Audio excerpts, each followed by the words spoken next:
Hey everybody, welcome to another episode of Van Life with Steve, where we're going to take a look at Crater Lake today. But before we get started, let's take 1 minute to enjoy this amazing sunrise.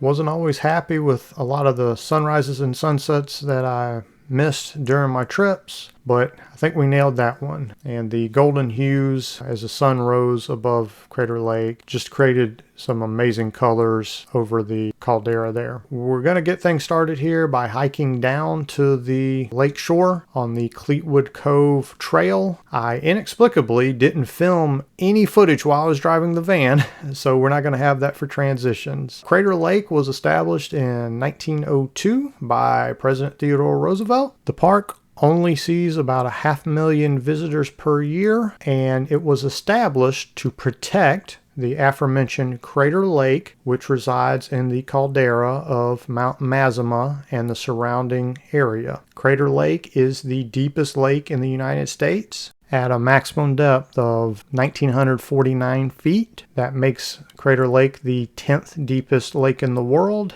but by average depth, it is the third deepest. And in the contiguous United States, Lake Tahoe is the second deepest at around 1,600 feet. In addition to the lake, the park also features a couple waterfalls. There are some surrounding mountains, and there are some formations known as Pinnacles. And to access all the different areas of the park, there is a really nice scenic drive that's about 32 miles in circumference. Crater Lake experiences some of the largest snowfall amounts in the entire United States. So the park is pretty much only fully open during the summertime. There is no inlets or outlets to the lake, so all the water that resides in the lake comes from either snowfall or rainfall. And I was actually able to get cell service in the park. As we head down to the water, please make sure you stick around to the end of the video, because I'm going to have some really important information for if you want to visit the park in the near term, and I'm going to share some pretty good tips. And with all that said, let's get closer to the water. So Cleetwood Cove is the only trail that directly accesses the water in the park, and it's a pretty steep trail, so it's very easy to go down, but it's pretty strenuous going back up. As you'll notice, the lake is really blue and really clear because the water here is just so pure. They have what's called a Secchi measurement, which measures the visibility below the surface of water. Here at Crater Lake, that's about 100 feet. So during the best times of the day, you can see 100 feet below the surface. As a frame of reference, Lake Tahoe is about 70 feet, and the lakes in Glacier National Park range between 40 and 60. So this is pretty much the clearest water you're going to see in all of America. And it was really wild to see guys fish, and you could see all the way down in the water, and you could see the fish come and nibble at the bait. You are allowed to swim in the lake, and as I mentioned, you can fish in the lake. You have to use artificial bait, and if you swim, you can't have any floaties or any tubes or paddle boards or anything like that, because they don't want you to contaminate the water. In the past, there have been boat rides to Wizard Island there in the distance. However, that service is stopped for the time being. So now that we've had an up close look at the lake, let's head back up the trail and look at the rest of the park. If you're enjoying this video so far, I appreciate it so much if you please consider liking and subscribing. Thanks so much, and let's continue with the video.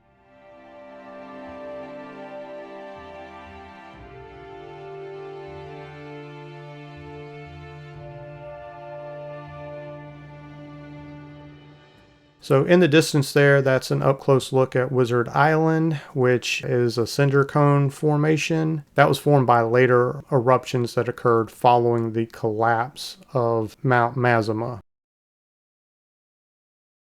As we take in some different vantage points of the lake from some overlooks, I'll go over a quick history of the formation of Crater Lake. Mount Mazama was an ancient stratovolcano, and 7,700 years ago there was a massive eruption that was witnessed by the indigenous people, and they actually recorded that in their folklore or what have you. And unlike how Mount St. Helens kind of exploded laterally to the side, as you can see here in these graphics, the magma and steam erupted vertically out of the mountain, and with nothing there in the lava chamber anymore, the mountain collapsed in upon itself, creating the caldera. And then over hundreds of years following that massive eruption, water from snowmelt and rainfall collected to form the lake. And there is a section of porous rock around the caldera where water seeps out, and that's basically what regulates the surface level of the lake along with your normal evaporation.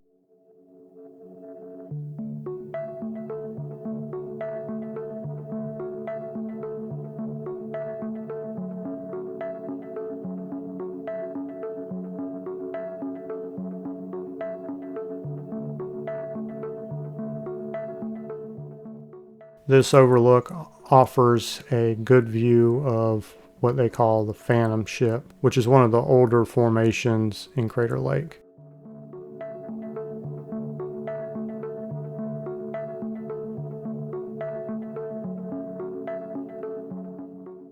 Now we've had a good look at some of the other overlooks, I'm going to take you on a quick hike to a waterfall.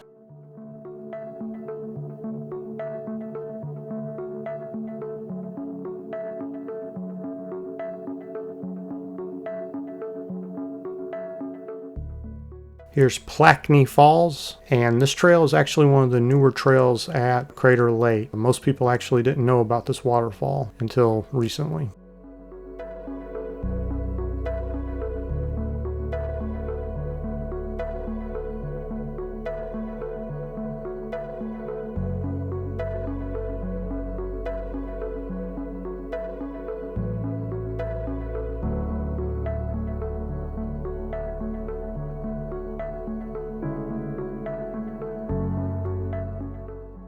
And now we'll hike back, and just imagine me driving a little bit.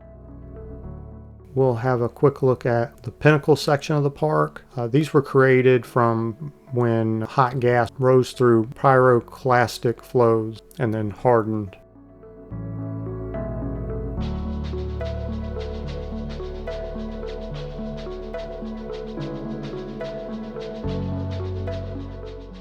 Getting back onto the scenic drive, there's another waterfall in the park called Vidae Falls, and you can see it right off the road, so there's just a little pull off, there's no hike. Yeah, so it's a neat little waterfall.